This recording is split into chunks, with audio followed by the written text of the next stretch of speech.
reporting on the games you love by people who love to game. The MMO Reporter Network. MMO Reporter's coverage of PAX East 2012 is brought to you by our exclusive sponsor, Squarespace. I am here at the Hi-Rez Studios booth with Todd Harris, COO, and we're going to talk a little bit about Smite. Now, can you tell me a little bit about this game? Because it is a little bit different. Yeah, it is. So Smite's a battleground of the gods, and it's a MOBA-style game. So players of other MOBAs will find some things that's familiar to them. There's 3 lanes, they're pushing towers, there's minions, there's jungles with camps that could give them buffs. But there's a few very important differences as well.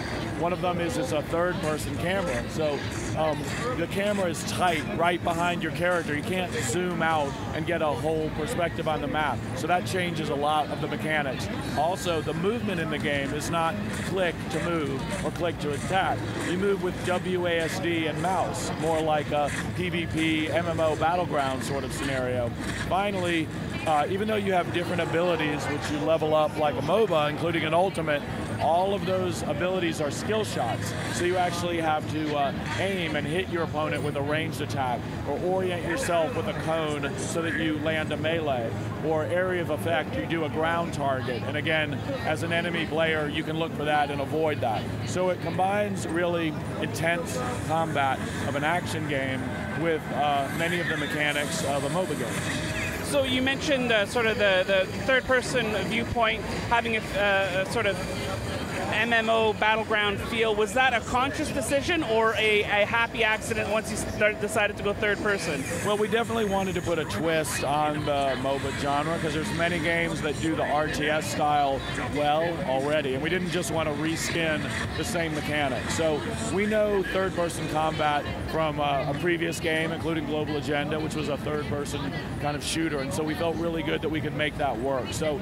we tried that third-person action combat in that MOBA framework, and then I would say it was what we found is many MMO players gave us feedback that it felt more intuitive to them to control. So that was a fortunate byproduct of action combat. So for myself, you know, all of my MOBA experience is League of Legends, and coming into this game, it was a really cool connection to MMOs to have that third-person viewpoint. Now let's get into sort of more of the MOBA traditional stuff. Sure. What sort of different game modes are you going to have available? So as you said, you know, as is typical with the MOBA, we're going to start with a pretty familiar map and game style. So it's 5 versus 5. The map layout has 3 lanes, so that'll be pretty traditional. You are pushing towers, and actually what we have as the final objective, the nexus if you will, is a Minotaur that comes alive. So it's almost like a boss fight mechanic at the end. Protecting the Minotaur, your inhibitors if you will, are Phoenixes, and the Phoenixes will respawn. If I take your Phoenix down in the right lane, then the minions in the right lane on my side will become super minions. They'll have flaming weapons, and every Phoenix you take down weakens the Minotaur, and of course you also have more minions, so that helps push and advance the game. So that's the primary game mode that we're going to go out with, and we really want the variability to come through gods, new gods, which we'll release over time. So we don't anticipate, you know, certainly for the first few months, introducing new game modes and maps, because we really want the gameplay to be all about the gods and their power sets. Speaking of gods, how many are going to be available at launch? We have 15 in this current build that we're playing at PAX, and we plan to have probably close to 20 when we launch. And what about for the competitive Among Us? What sort of rated leagues or anything like that? What are you going to have available? Yeah, we're very interested in that. So in addition to pub quick play, we do plan to have ranked gameplay. And so as is kind of typical, we'll expect that players will have to achieve some level of practice and experience before they're eligible to go into ranked. And then ranked will be match made and have an ELO sort of true skill rating on the back end. That's a system we're familiar with our previous games, including Global Agenda and Tribes, and the algorithm gets tweaked, but we think it's going to work really well. So that's an important part for us. In fact, even beyond competitive, kind of moving towards esports, we already have a beta version of a spectator client that's built into the game, which of course is very useful for players watching competitive players and learning how to play. Now, going into some of the issues that typically come with a MOBA game. What are you guys going to do about AFKers? Yeah, that's definitely a problem. This beta, or actually alpha build, doesn't have any systems, but where we'll head is fairly typical, where you will be kicked and you will be penalized, so there'll be some debuff, certainly, as far as future games if you AFK. So it's that, and of course combined with good networking code to prevent accidental AFKs is kind of the main attack plan. So what's your favorite god to play in game? I tend to prefer the mages. We cover all archetypes, including tank and melee assassin and support characters, and I tend to be a bit of a glass cannon mage. So lately I've been playing Zeus a lot. He's, who doesn't want to be Zeus? He's like the king of the gods. So Zeus, as you'd expect, uses lightning, so he has the ability to place charges on his opponent, stack multiple charges. His number 3 is a detonate, which does a lot of damage, and his ultimate is a lightning storm that rains down, tremendous damage over a big AoE. So particularly if maybe I'm playing with you and you're Odin, the Norse god, you throw down a ring of spears and trap the opponent, and then I ground target and use the lightning storm. That's a pretty effective combination. Which was actually the god that I played when I got my hands on time, which was a lot of fun. That ring of spears is actually quite a lot of fun to trap your opponents in. Yeah, sometimes you can actually trap your friendlies in it also, so it can be dangerous, but yeah, when used well, it's a really effective power. So it is going to be free to play. What sort of things are you looking to offer for real world money? Yeah, so it's free to play.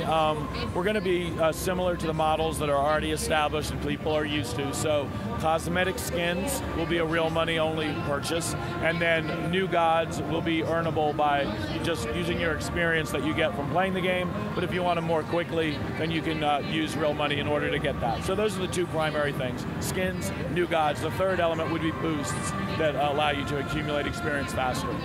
Now, I was also listening to one of the gentlemen talk during one of the games here, and he mentioned that you just recently removed the ability to purchase Revive. Yeah. What was some of the thought that went behind that decision? We're going for a game time of between like 30 to 40 minutes, maybe 45 minutes of the outset. And if so, as is typical, respawn times tend to get longer towards the end game. So we played with using gold in-game at the shop to buy back time, but we found that it just really extended the games without necessarily changing the outcome. And shorter game modes, particularly with the action format, feel a little bit better. So we decided to remove that feature. And are you going to do anything to try and help those of us who are a little bit newer to the MOBA genre and maybe not all that good be able to have a little bit more of a fun experience? Because going into League of Legends as a new player, when so many people have been playing for so long, is a little painful. Yeah, that's right. Well, fortunately, you can get on the front end with Smite, learn all the new mechanics, but there are definitely some things that we're doing. The first thing, actually right on this screen, when you're choosing levels, you can, as a new player, choose to auto-level your skills and items, which helps tremendously. That way, when you're jumping in, you can take our designer's picks, and you'll get a recommended build. So that's a great way to start. You can just learn the powers. And then over time, you can choose to manually upgrade and obviously get more expert with that. Another feature that's built into the game is there's a built-in voice chat system, not voice over IP, but pre-built voice commands. So with a quick key combination, you can say, for instance, hey, I need help on the right lane, or there's a gank coming in the middle, or let's all go to the fire giant, which is the equivalent of our big team buff hidden in the jungle. So we found that players tend to be either hesitant to use a mic or maybe a little too aggressive on the mic and cause rage. So, and it also moves very quickly, so text chat can be difficult. So this built voice system helps teams coordinate also, and as a new player, you could get instructions that way. So those are a couple of mechanics. That with really good matchmaking to put you with players of a similar skill level. All those things are important. We think they'll help new players have a fun time. So before we end here, what's the reason someone who has been a League of Legends player for a long time, why should they hop over to Smite? I think that basically if you're looking for a little more oomph in your combat, you want every melee swing to pack more of a punch and every AoE to just feel a little more visceral, then you'd want to give Smite at least a look, because it has many things that are familiar, but the close-up action just delivers that punch. So if you don't want to be above the action, you want to be right in the middle of it, give Smite a look. Awesome. Well, thanks so much. Thanks for your time, and I can't wait to try a little bit more Smite. Thank you. Thanks.